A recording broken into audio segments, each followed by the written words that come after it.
Lux presents Hollywood.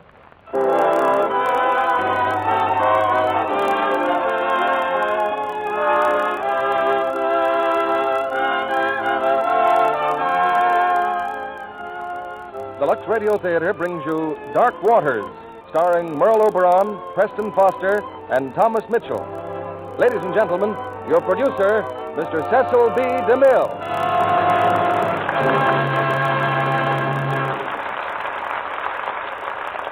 Greetings from Hollywood, ladies and gentlemen.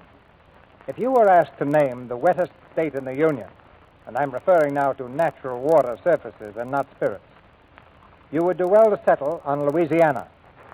Over 3,000 square miles of that state are underwater. The southern part threaded by inland waterways called bayous.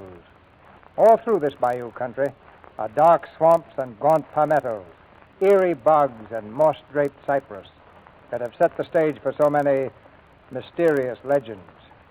Tonight's Lux Radio Theater play, Dark Waters, from a brand new picture just released, takes its mood from those mysterious swamps of Louisiana. It's a story of a strong love haunted by a strange fear. A story as full of excitement and suspense as the swamps themselves are full of beauty and terror. Our stars in this gripping drama are Merle Oberon and Thomas Mitchell in their original screen roles, and Preston Foster. Some time ago, I made a picture laid in the bayou country of Louisiana, and in preparation, I traveled by small boat over hundreds of miles of hidden rivers and shallow lakes. Deep in the bayou country, I met many shrimp fishermen living on their fishing boats. Some of these men had never been able to see a motion picture, but they listened to the Lux Radio Theater regularly every Monday night.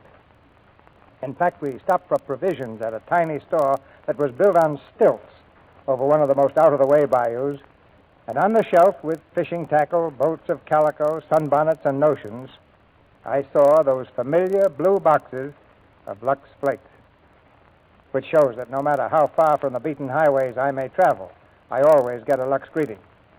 Now it's curtain time, and here's the first act of Dark Waters, starring Merle Oberon as Leslie, Preston Foster as George, and Thomas Mitchell as Sidney.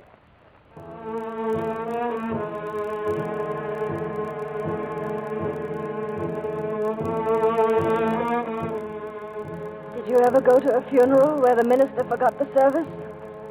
And they threw the man next to you overboard and all you thought was, he's gone now. There'll be more water to drink. We'll have his share of the water. Somebody said, oh, God, we consign the soul to your keeping. And he couldn't think of the rest because he was crazy. And I can't remember either. I can't remember either.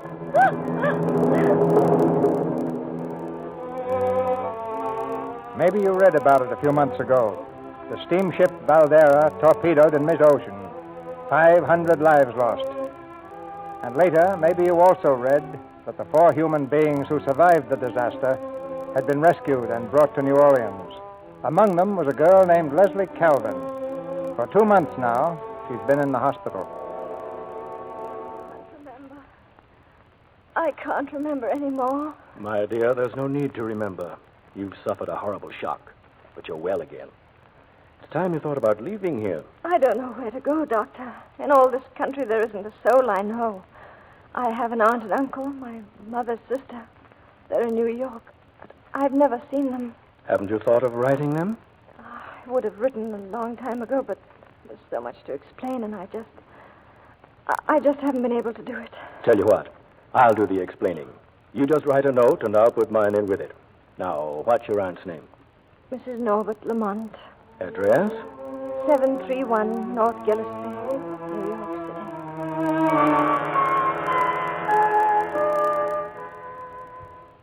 Oh, come in, Doctor. I've heard from them. From my aunt. Oh, that's fine, fine. But they're not in New York. They're in Louisiana. Louisiana? Yes, near Belleville. It seems my uncle inherited a plantation some years ago. They moved there in January. They raise sugarcane, and they want me. They want me to come right away. You see, of course they do. Doctor, do you think I could leave tomorrow? Yes, you can leave tomorrow. And good luck, my dear. Good luck.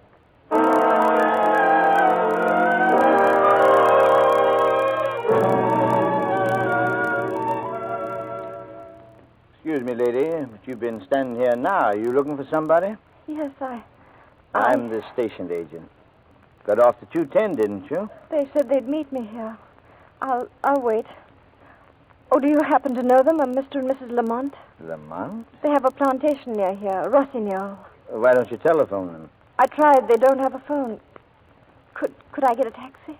Sorry, lady, there isn't. Lady, what's the matter? Don't you feel well? Oh. Eddie, come here. Lady just fainted.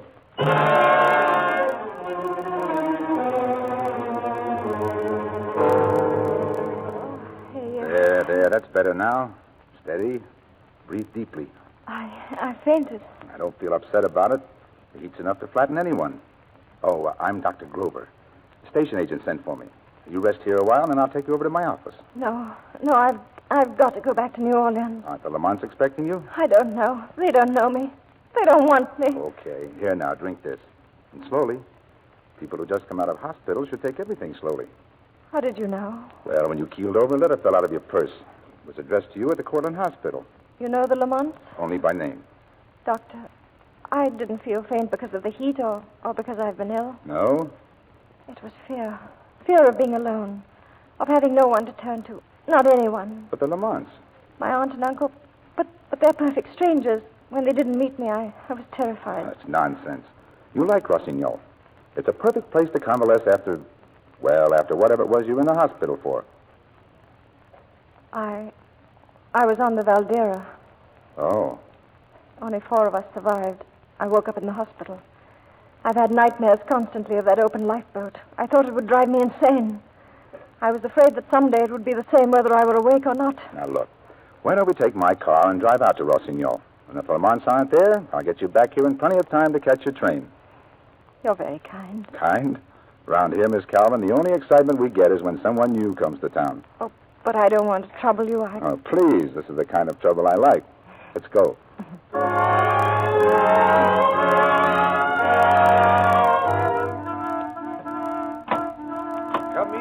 Come in. What a delightful surprise, Miss Calvin. Surprise? But I sent a telegram. Telegram? That's strange. They didn't mention it. Oh, I'm Mr. Sidney. I'm staying here. Your aunt will be delighted. Emily! Emily! She's here. Your niece. Leslie. Oh, my darling. Darling, we've been so worried about you. Oh, Aunt Emily. Oh, now, darling. Oh, if we only knew you were coming. Norbert, come here. This is Dr. Grover, Emily. He drove Miss Calvin here. Oh, how very kind. Won't you sit down? Well, thanks, but... Emily, did you get a telegram? Why, no. Oh, Norbert. This is Leslie. Uncle Norbert. Leslie, I'm so happy you're here. And Dr. Grover, dear. How do you do? How do you do? I'll get it. You have a telephone, but you're not listed in the book. Not in the book. That's odd. Odd, Emily. It's listed under Cleve. Oh, of course. You see, Mr. Cleve is our foreman. You should have looked under Cleve, dear. But, Aunt Emily, you didn't say anything about him in your letter. Oh, didn't I? Well, I'm sorry, darling. Dr. Grover, you stay for dinner. I'm sure Florella can produce something. Florella. Oh, dear, the servants you get these days. Thanks, but I have to get back. Office hours. Some more time, Doctor? Leslie, come, darling. Upstairs. Goodbye, Miss Calvin. You were wonderfully kind. Thank you again. I'll be out to see you soon. Very soon. Behave yourself. Goodbye. I know you must be tired. I wonder if I could see Mr. Lamont a moment. He seems to have disappeared. Mr. Lamont's writing a book, Doctor. He's hardly aware these days of anything else. Well, then I'd better tell you. I don't want to alarm you, Mr. Sidney, but that girl's been through a terrible experience. I know. The doctor at the hospital wrote us. She seems very nervous. She's been having nightmares. Now she's afraid she's turning into a mental case. A mental case? Well, that's ridiculous, but the point is she must not be allowed to brood about things. Well, we'll do everything we can to help her. Well, just don't question her too much. Help her forget it. I just thought I'd mention it. Oh, that's very kind of you, Doctor. Goodbye, Mr. Sidney. Goodbye, Doctor.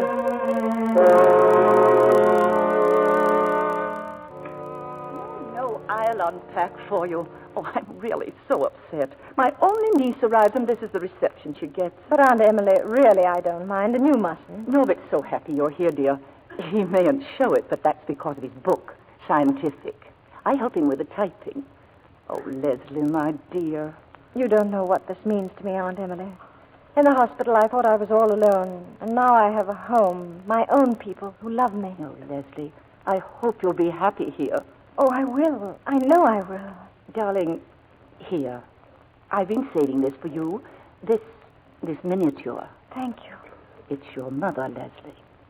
Mother. Painted on her 17th birthday. We weren't much alike, were we? She was always the pretty one, and so wonderful to me. Oh, but you're pretty, Aunt Emily. Oh, hush now. The picture's for you, dear. Keep it, darling. Thank you.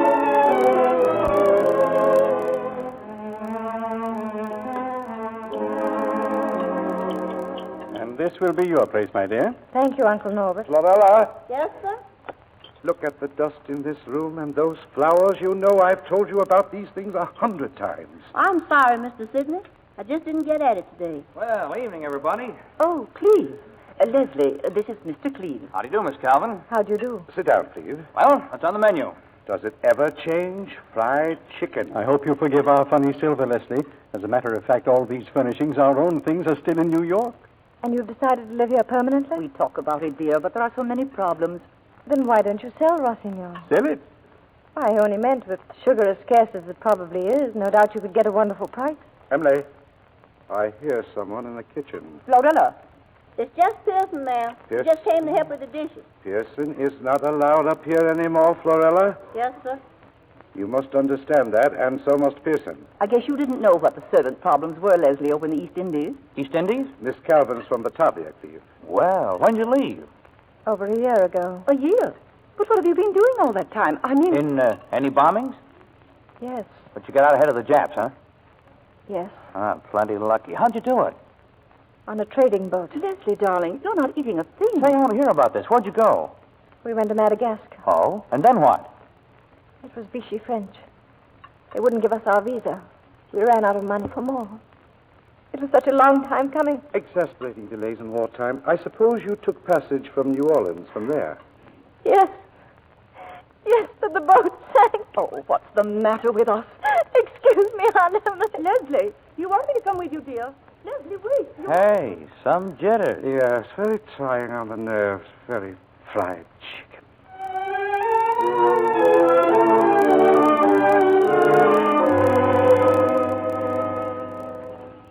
I must say, you look much better this morning, Miss Calvin.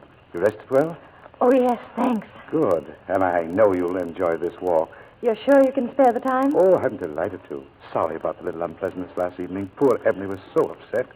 If we'd only realized. Please don't apologize, Mr. Sidney. It was very silly of me. Well, look about you, Miss Calvin. Over there is the swampland. Miles of it, unchanged for centuries. Below us, through that growth, is the bayou. And beyond is the river. And that old building there? That's the sugar house. And it's on a sort of creek, you see. Oh, there's Cleve. Morning. Morning. In the old days, they made the sugar right here on the place. The water here is very treacherous, Miss Calvin. Apart from reptiles, it's full of sudden depths and shallows. One never knows quite what to expect. Showing you around, is he, Miss Calvin? Good morning. Yes. I was just explaining to Miss Calvin that nature here is not always benevolent. It's fascinating, though. Dark and mysterious. You see in there, Miss Calvin, by that cypress stand? Last year, a woman disappeared in there. Quicksand. We heard her hollering, but when we got there, she was gone. You make it seem really dangerous. It's dangerous only if you're not familiar with it. That's why I'd appreciate it if you don't try to go around by yourself as yet. Cleve or I will join you. You know, it must be awful drowning in quicksand. Much worse than water. Cleve, for heaven's sake. Oh, I'm sorry. It's all right. I wish you wouldn't feel that you have to weigh every word when I'm around. You're a brave girl, Miss Calvin. Yes? Telephone. It's long distance. I'm coming. Excuse me, please. Well, now that we finally got rid of that walking phonograph, I'll show you around. If you don't mind, I'd rather not walk anymore. Well, these old tumble-down places bore me, too. And we're both still young enough to have other interests, aren't we? For instance? Well, I mean we could have some laughs together. How about going into town some night? Dance, maybe? A movie? I think that would be fine some night. Well, let's ride around the boat. See the rest of the place. Get your bearings. Please. I really don't like boats. Oh, but that's foolish. Best way to see Rossignol is by water. Still, I'd rather not. It's for your own good, Miss Calvin. You can't go on being a coward. She's not a coward. Oh, Dr. Grover. Morning. You see, she's following my orders. I told her to stay away from boats for a while. Your orders? Mr. Cleve, this is Dr. Grover. Glad to know you. I didn't mean to say the wrong thing. Forget it. Perhaps later on. I didn't expect you this soon, Doctor. Well, I have a patient nearby. I thought you might like to take a ride. Oh, I'd love to. Okay with you, Cleve? Sure. You go right ahead, Miss Calvin. Goodbye.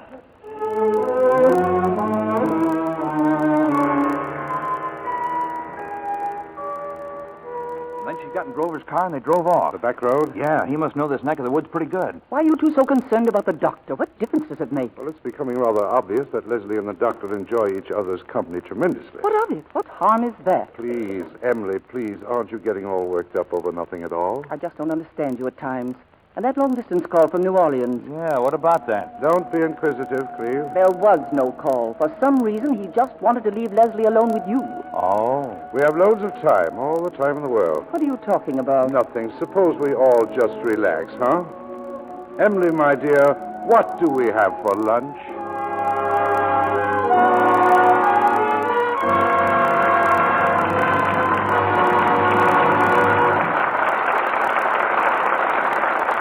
Before our stars return with Act Two of Dark Waters, here's a girl with a question on her mind. Why did I get that run? Why did I get that run? Isn't that the darndest luck? I can't think what I've done.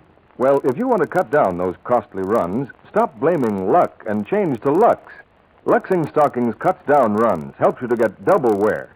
You see, stockings must be able to stretch under strain, then spring back into place without breaking.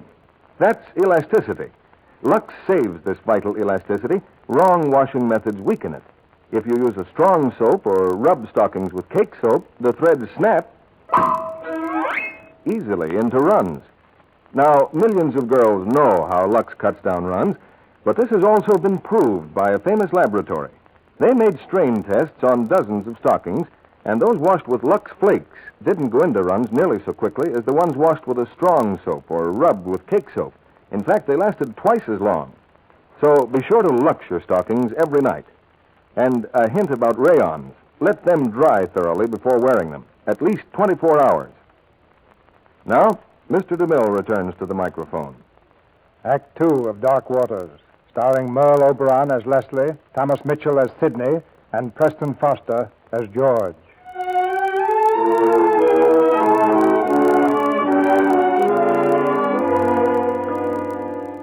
8 days have passed since Leslie Calvin's arrival at the ancient plantation. But 8 days have added little to her knowledge of the people there, or of the bewildering countryside, where scenery changes with a turn of the head from breathtaking beauty to black and reeking swamplands. Leslie, however, hasn't given much thought to all of this. Dr. Grover has been her daily visitor, and today he's taken her to a tiny Cajun fishing village, deep in the bayous.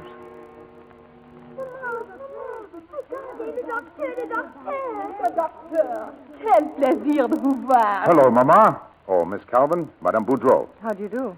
Such a pleasure, mademoiselle. And over there, Leslie. Now, let me see. There's Cecile, Yvette, Pierre, and Telmac. You kids, allons, dis quelque chose au docteur. Well. Now, which one's my patient? Patient, doctor? Napoleon Degas told me a Boudreau had fallen out of a tree. Oh, I did. All the way from the top, Doctor. Oh, a very small tree. He wasn't hurt. A very high tree, Mama. I knocked out myself, too. And when did that happen? Oh, last week, I think, mademoiselle. Well, still, I'd better prescribe something. Candy. Wait, Doctor. I climbed the tree again. Hey, an epidemic. Well, I'll pass it around. Oh, look, Doctor. See? For the fait dodo. Oh, look, Leslie. That platform over there.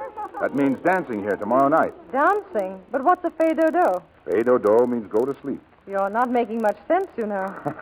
Perfect sense. The grown-ups yell fait dodo to the kids. The kids go to sleep and the grown-ups dance. Oui, mademoiselle. Fine music, too. Violin, a big fiddle, accordion. Oh, but you have never seen fait dodo. No, I'm afraid I haven't. Doctor. Oh, by all means. Leslie, tomorrow night you'll see a fait dodo. Okay? Wonderful. And so much to eat, and dance, and drink wine, and eat. You see, good cooking is terribly important around here. The boys propose to the pretty girls, but they marry the good cooks. Oh, fine. I'll die an old maid. I can boil eggs and, I can boil eggs. That's perfect. I'm crazy about boiled eggs. Come inside, then, and boil eggs. Time for lunch. Oh, Mama, not shrimps a la Boudreau? Sure, I fix shrimp a la myself. Come now. Hey, kids, eat it! Eat it!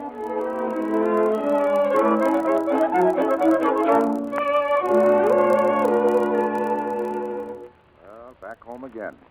The whole day's gone. I can't believe it. Well, evening, Leslie. Hello, Doctor. Hello. Have a good day. Oh, yes. I hope you haven't been waiting for me. Oh, no, but we're dining early. We're all going to the movies. Well, I'd better say goodbye. Have a good time, and don't forget tomorrow night. I won't. Goodbye, George, and thank you. Bye. Goodbye, Mr. Sidney. Goodbye, Doctor. Tomorrow night? Oh, yes. The Fais d'Odo. Oh, splendid. Say, he's a very fine chap, that doctor. Very nice. Well, let's hurry, my dear. Your aunt can't wait to see that picture. Good, well, here we are, Leslie. Belleville's only theater. Get the tickets, Cleve. Sure. Mr. Sidney, did Aunt Emily say why she couldn't come? Didn't she tell you? No. Oh, that's right. You were waiting out in the car. Poor woman. She was so set on coming. But it was Norbert. Oh? Yes. He suddenly made up his mind to work tonight. He's helpless without Emily. Really, he should be more considerate. Well, let's go. Tickets, please. First half to the right, please.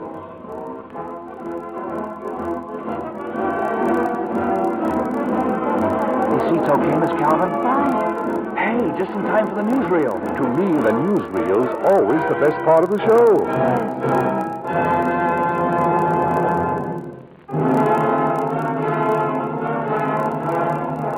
These films, taken from a captured German U-boat, reveal beyond all doubt the wanton slaughter of ruthless submarine warfare. In the background, a British merchantman bursts aflame. Lifeboats are being lowered into the oil-drenched sea. The women and children on deck indicate the ship is carrying refugees. The submarine now reaches the position for the kill. And the second and third torpedoes are fired. Oh, no. Death sweeps through the sea, and with a blinding flash, the ship is sinking. The waters blazing with oil are filled with the helpless victims. Candy? The submarine surfaces, but the murderers are not content. A machine gun is trained on the lifeboat. Excuse me. The German officer near the conning tower I can't look at it anymore. operating the second motion. I can't. Where are you going? Leslie. Leslie, wait a moment. I'll come with you. Leslie.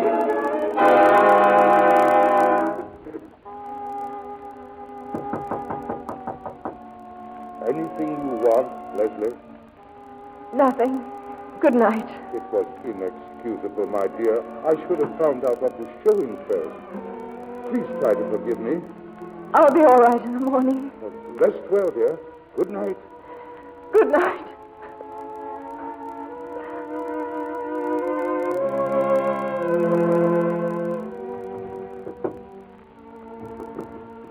Who is it? Who is it? Lamp. It went off by itself, and on and off and on, and Aunt Emily! Aunt Emily! Aunt Emily!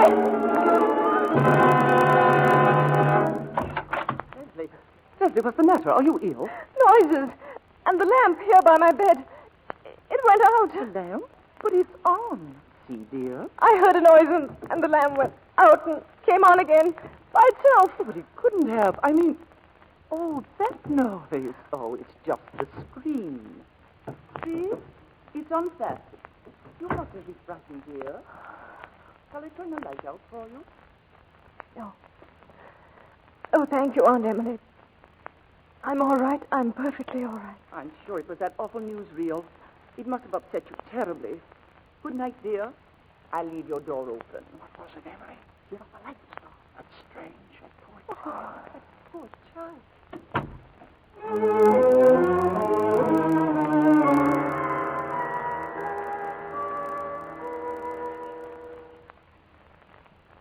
Miss Calvin. Miss Calvin. Who is it? Who's calling? It's me, Miss Calvin.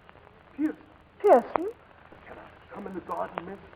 Of course, but who are you? Why, I used to work here, miss. Lorella, she said you was nice and kind. I've been trying to get you a loan all day. Why? What for? Well, Mr. Cleve won't let me around here no more. I got to talk fast, miss. Why won't he let you here? I don't know.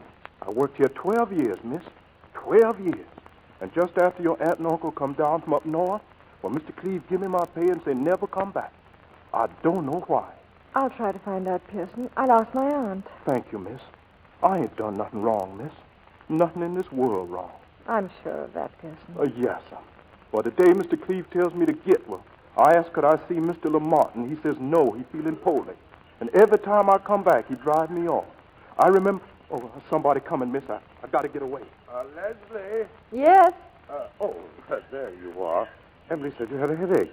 I was just resting here in the garden. I think I'll go to my room, though. It's still so warm. I can't forgive myself for last night. Thank goodness you're no worse.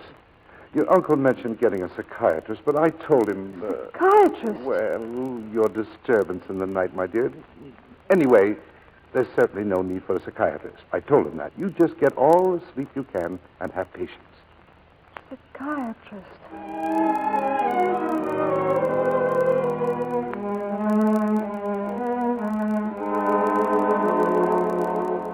What did she say, Florella? She said she just couldn't eat, ma'am. There was nothing she wanted?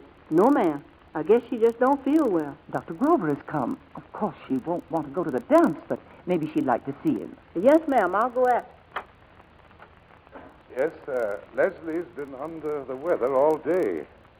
I'm just wondering, Doctor, is she up to a night out? Oh? What's the matter? To tell the truth, we're not quite sure. Why didn't you call me? Because you have ill people to take care of, and I'm not ill. Leslie, my dear. Darling, you're feeling better? Hello, Leslie. What's all this I hear? Oh, just nonsense. Leslie, you're not going out. Maybe it will do her good, Mr. Sidney. Oh, I think it's really out of the question. Well, let's hear what Leslie has to say. Would you like to go? Yes, I think I would. This is most ill-advised. I'll prescribe for Leslie, Mr. Sidney. I'll go up now and change. I'll be down in a minute. I'm sorry if I seemed abrupt, but as I told you, what she needs is cheering up. Go ahead.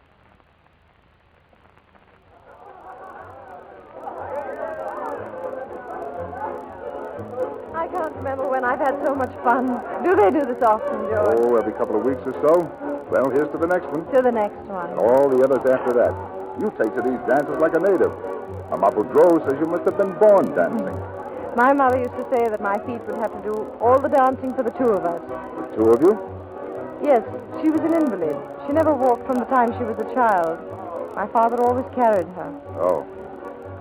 George, would you mind if we left now? If you wish. I'll say goodbye to the Boudreaux, and I'll take you home.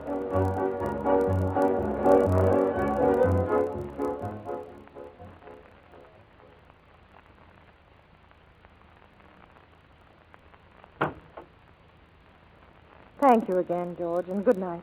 Leslie, wait. Yes? Leslie, being a country doctor's wife isn't much of a future for a girl, but if you tried to overlook the bad parts, well... George. I'd try as hard as I know how to make it worth the trouble. Oh, no, George, no. I love you, darling. Don't say that, please. Leslie, what I'm trying to do is ask you to marry me. And you mustn't. Well, what's wrong, Leslie? I can't tell you. I can't ever tell you. And I mustn't see you like this. I must never see you again, George. Goodbye. Leslie.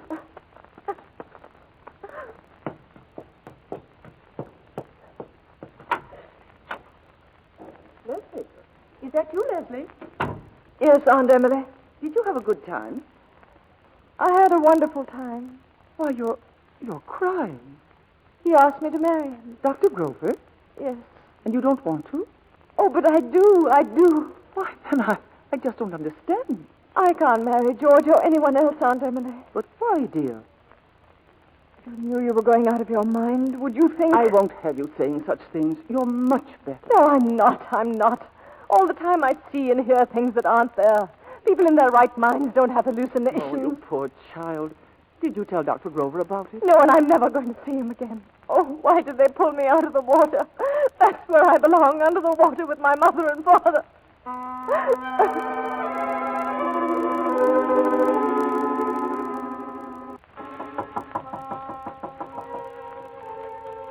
Aunt Emily? Yes? Did you call? Did you call me? Why, no, dear. It's funny. I thought I heard you. I'm sorry. Go back to bed, dear. Good night. Good night. Leslie Calvin. No.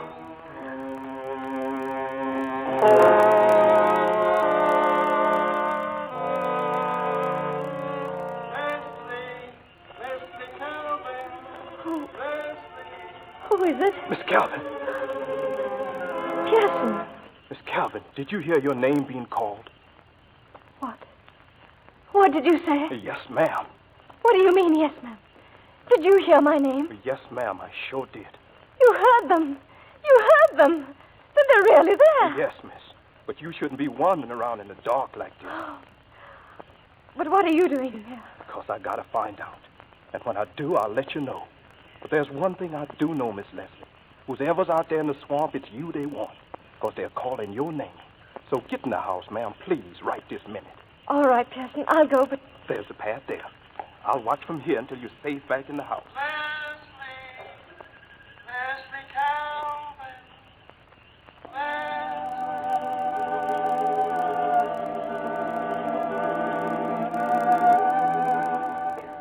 Hello? Hello? Dr. George Grover, please. Yes? Oh, when will he be back? Well, would you please give him a message? Would you ask him to call Leslie Calvin?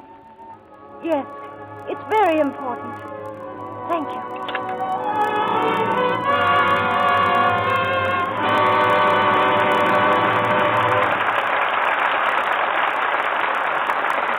We pause now for station identification. This is CBS, the Columbia Broadcasting System.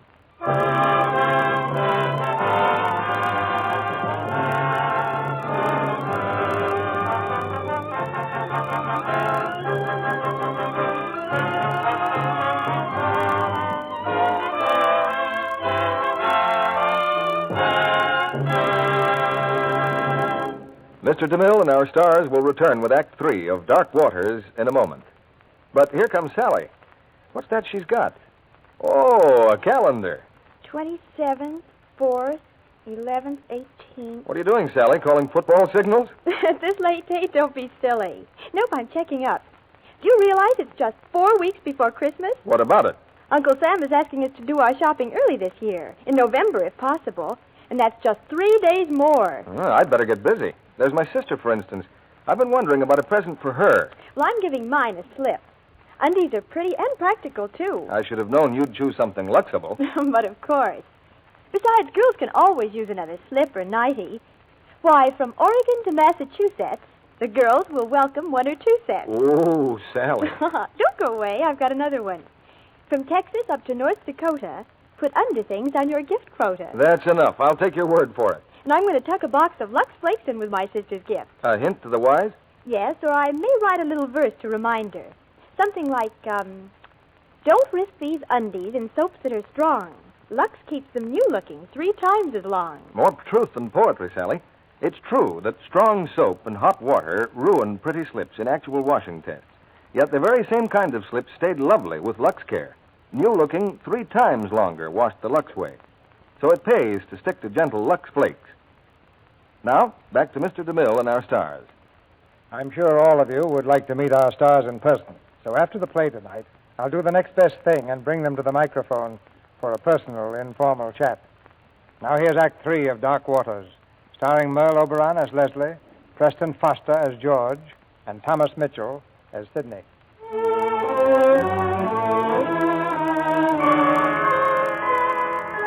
The long hours of the night are sleepless hours for Leslie Calvin. As she waits for George Grover to return her telephone call, her mind frantically seeks an answer to the events that have occurred since her arrival at Rossignol. But there is no answer. And now, in the gray hours of early morning, she rouses her Aunt Emily and leads her to her room. I feel there's no time to lose, and I must know. Oh, I wish Dr. Grover would call. I'm sure he could prescribe something for your nerves. There's nothing I need, Aunt Emily. Right now, for the first time in months, I feel well again. I know now that there's nothing wrong with me. Aunt Emily, what do you know about Mr. Sidney? How long have you known him? Mr. Sidney? Why, he and Norbert have been friends since school days. He handles all your uncle's affairs. Why, he's a lifesaver to us. And you trust him? Leslie, what a question. What about Mr. Cleve? Cleve's run the plantation for years. He's done just wonders with it. But it's got to be them, or one of them. Aunt Emily, I told you I thought I was losing my mind. Little things have been happening, things that I thought I imagined. And then tonight I heard voices. But I did hear voices. They were real voices. Leslie, dear. I know they were real because Pearson heard them, too. Somebody's been trying to make me think I was going crazy. It's a terrible thing to say, Leslie. I'll tell Norbert at once. He'll get to the bottom of this. Oh, if you only knew how relieved I am. It's like being born again. And to think only a few hours ago I told George I never wanted to see him. I thought I never dared fall in love, ever. Aunt Emily, do you think he'll ask me to marry him again? Of course he will. Such a nice young man, Leslie. And we could have the wedding right here at Rothingham. And if you want, I'll write New York. They can send me the trunk with the dress your mother wore at her wedding. Aunt Emily, you and Mother were very close, weren't you? Inseparable, dear. She used to tell me about all the beaux you had and the parties you went to. She was really the popular one, dear. She never missed a dance. Her dance program was always filled first. Was Mother a good dancer? Wonderful. Waltzes, two-steps, polkas. I see. I mustn't keep you up any longer. Go back to bed, dear. We can talk at breakfast. Oh, yes, we must. And I'm so happy you're feeling better. So happy.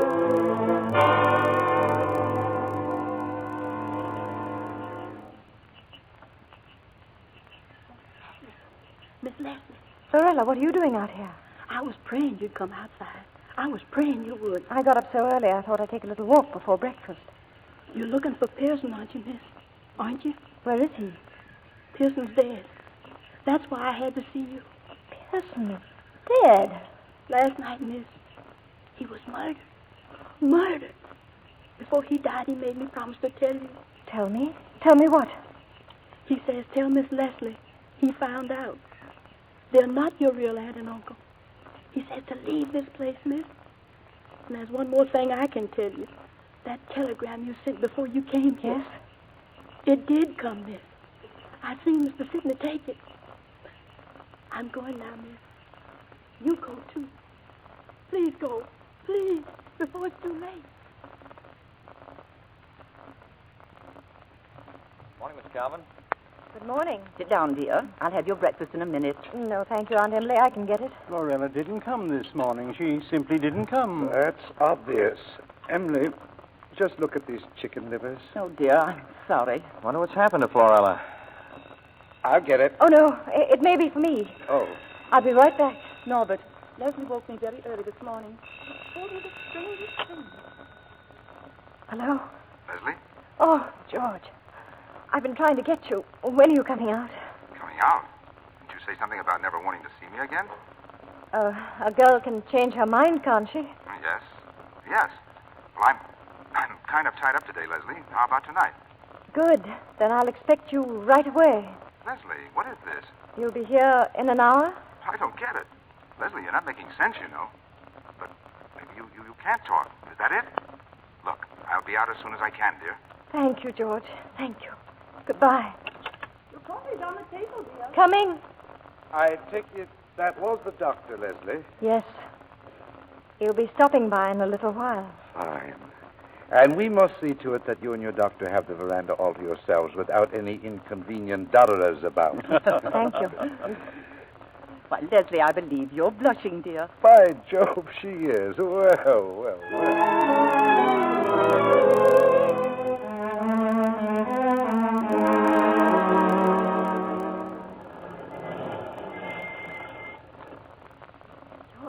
George, thank God you're here.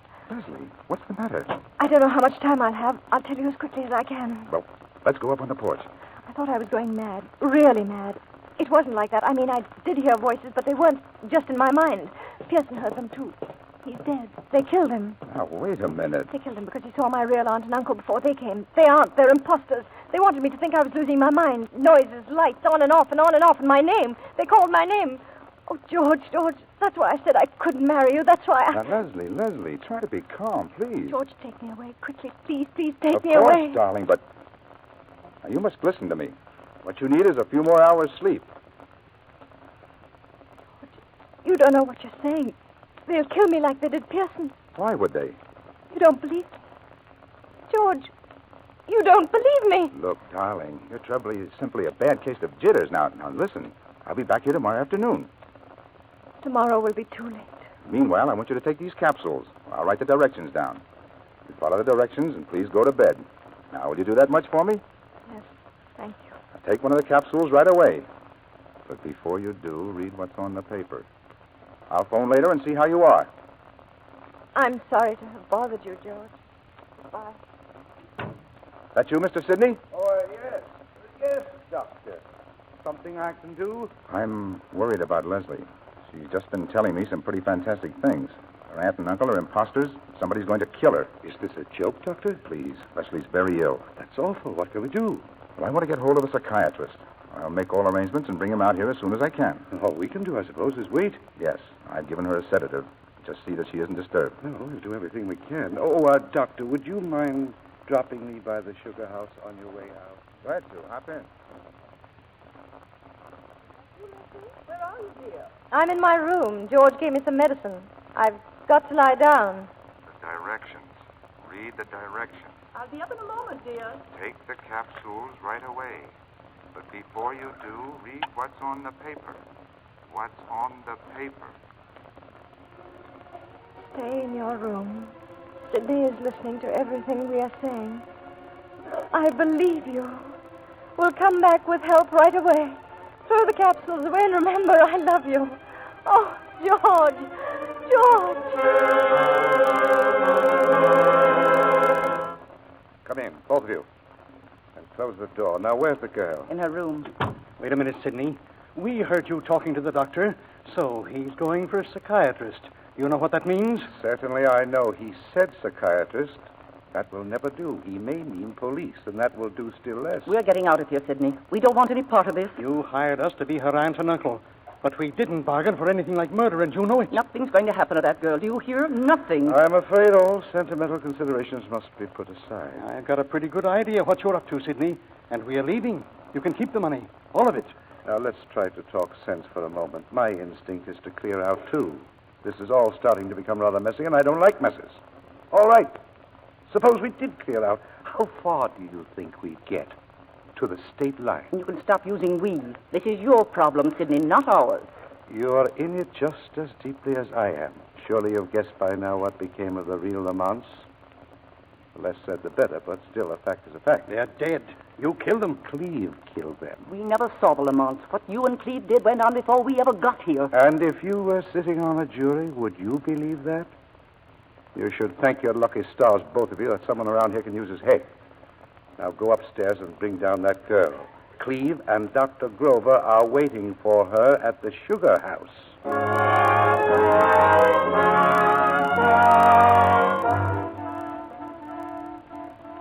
Hey, you awake, Doc?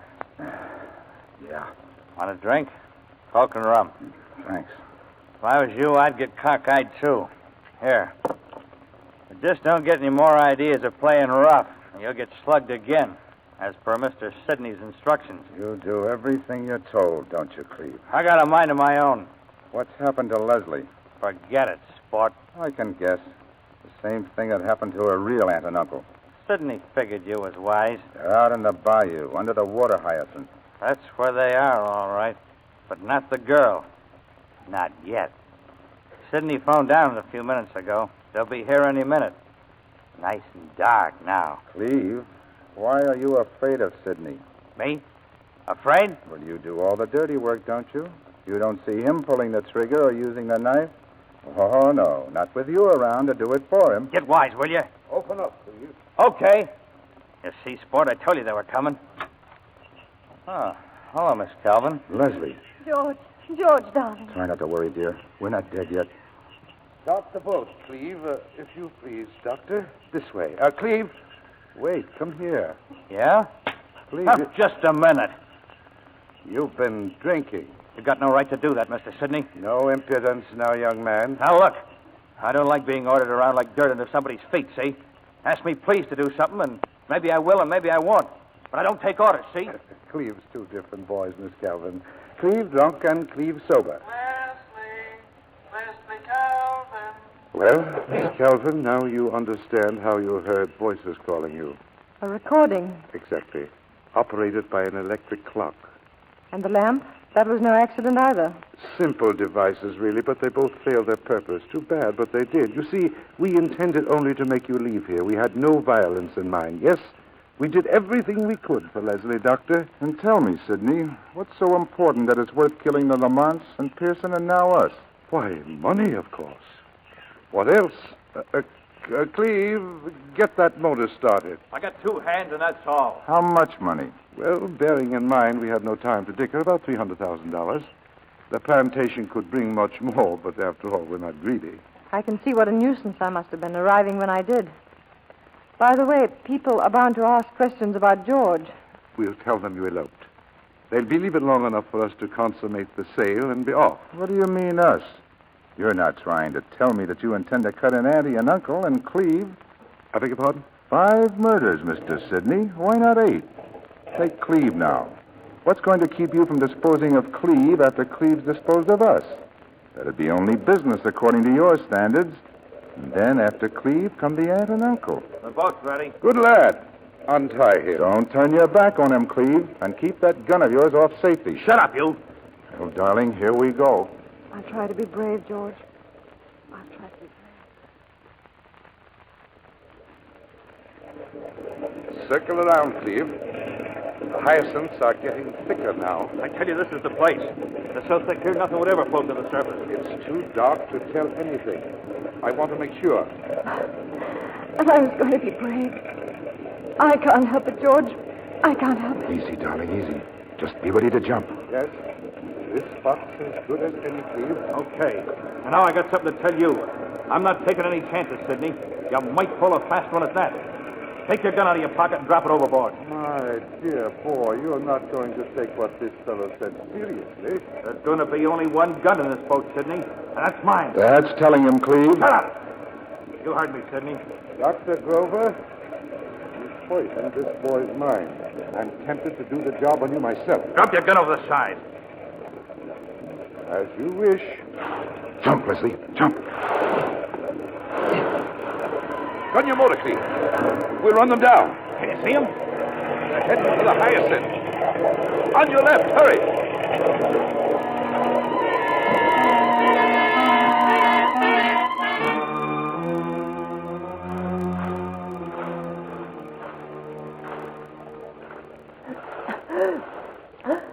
George, are you all right? My arm. The propeller. You turn on the headlight. George, they're coming this way. The shore's ahead of us. We'll skirt the hyacinths. We'll swim. Underwater. Can you make it? I'll try, darling. I'll try. There they are. Shoot! Fool, shoot!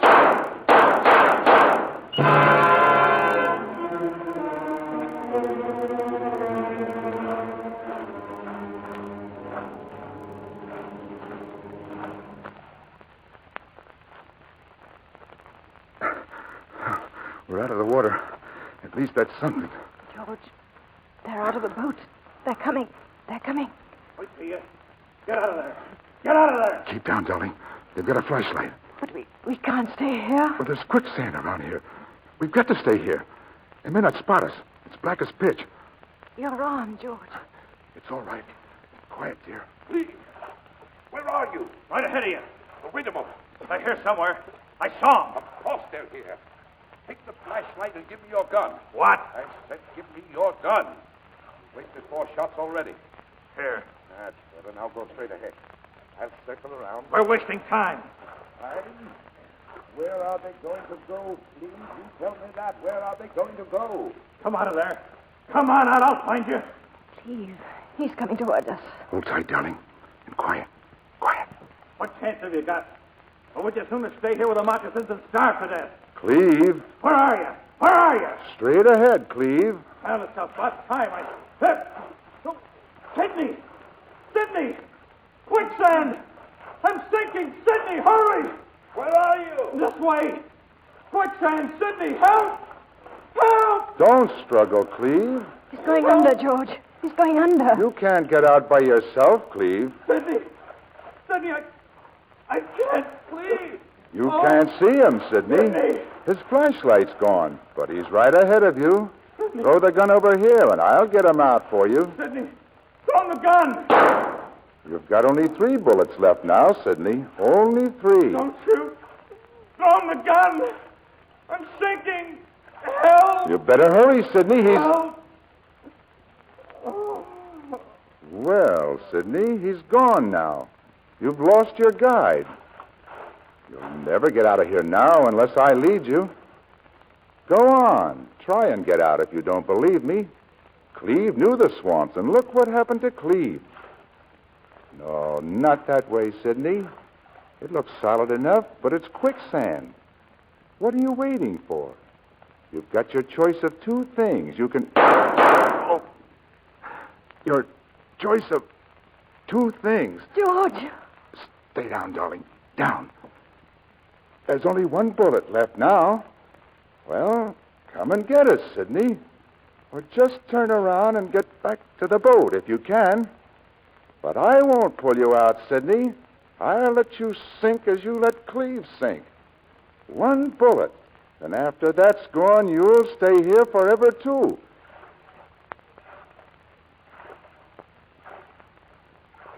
George, he's coming. He's coming. Go on, Sidney, shoot. And then figure out how you'll save yourself. You can throw me that gun and let me show you the way out. There. There's the gun. I thought you'd understand. Lost in the swamp at night. It's hard on the nerves. All right, Sidney. Turn around and start walking. Leslie? Yes? I'm afraid I'll have to lean on you, dear. Oh, George, darling. Hurry, darling. The boat's not far off. We'll make it all right. We'll make it.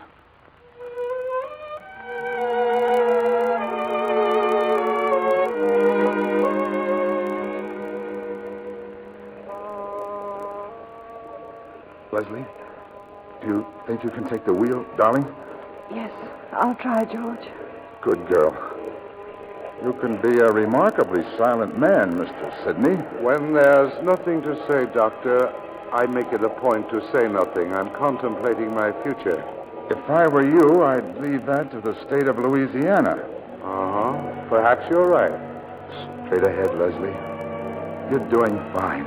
Straight ahead, darling. Straight ahead. And I'm not afraid, George. I'm all right. I'm all right.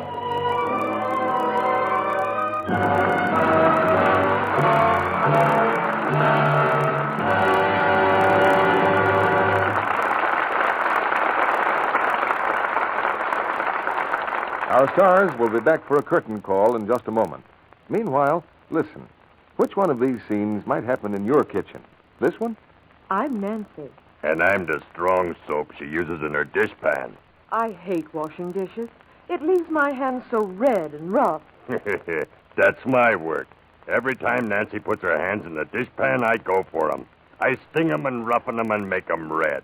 You should have seen her husband's face last night when he introduced her to his captain. Or in your kitchen, is it this scene? I'm Jane, and I'm Gentle Lux Flakes, the soap she uses for dishes. My hands don't get that dishpan look.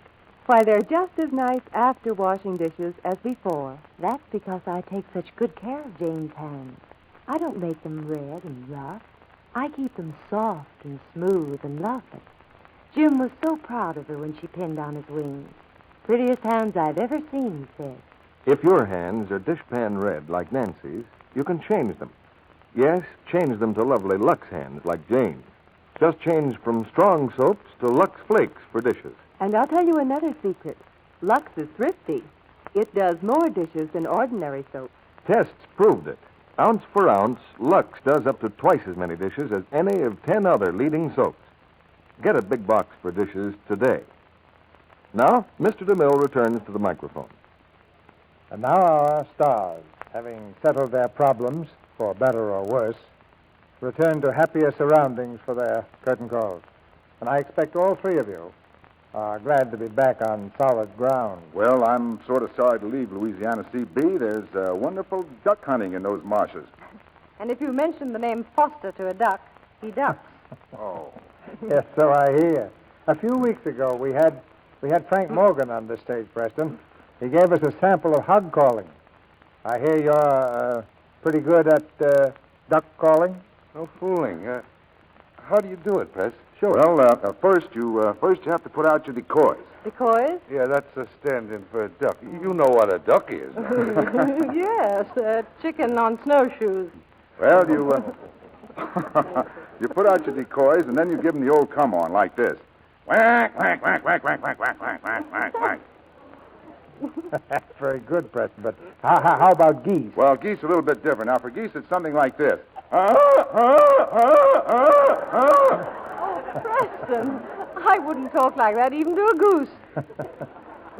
Tommy, how are you with a shotgun, Tommy? Well, I once got a duck at 75 yards. He dropped from over 100 feet. Why did you waste your shells? The fall alone would have killed him.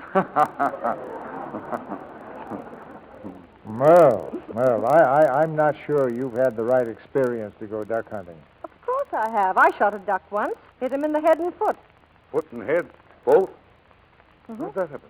Don't ask me. He must have been scratching his head. Oh, no. Well, I think you're safer at home listening to the Lux Radio Theater. What will you have for us on Lux next week, CP?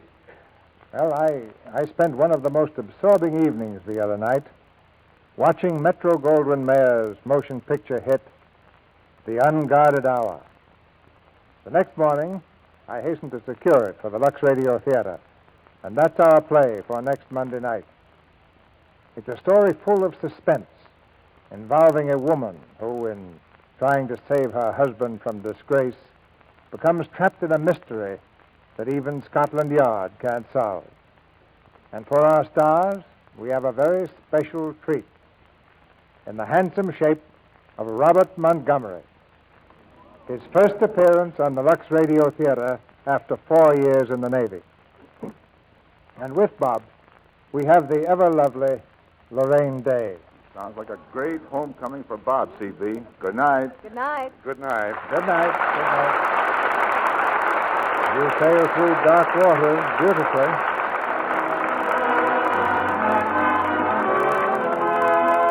Our sponsors, the makers of Lux Flakes, join me in inviting you to be with us again next Monday night when the Lux Radio Theater presents Robert Montgomery and Lorraine Day in The Unguarded Hour. This is Cecil B. DeMille saying good night to you from Hollywood.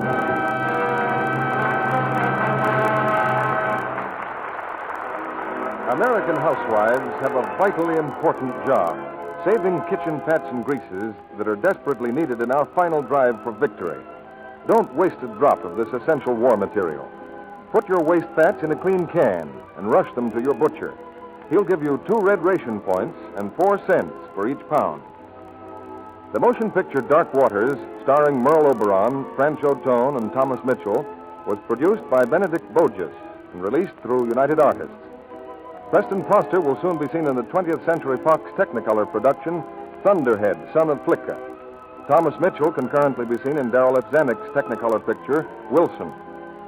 Heard in tonight's play were Charles Seal, Leo Cleary, Janet Scott, Norman Field, Ruby Dandridge, Tyler McVeigh, Gloria Charmley, Yana Delos, Mickey Kuhn, and Horace Willard.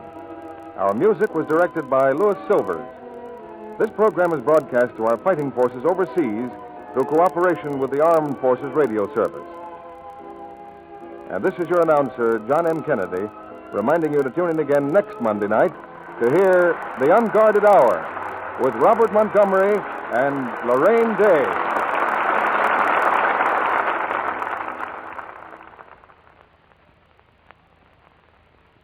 Spry, S-P-R-Y. Better cook with Spry, 'cause you'll be a better cook with Spry. Cakes, pies, fried foods, everything tastes better made with new Easy Mix Spry shortening. So for light, fluffy cakes, tender, flaky pastry, crisp, digestible fried foods, Better cook with Spry. Be sure to listen in next Monday night to the Lux Radio Theater presentation of The Unguarded Hour with Robert Montgomery and Lorraine Day. This is CBS, the Columbia Broadcasting System.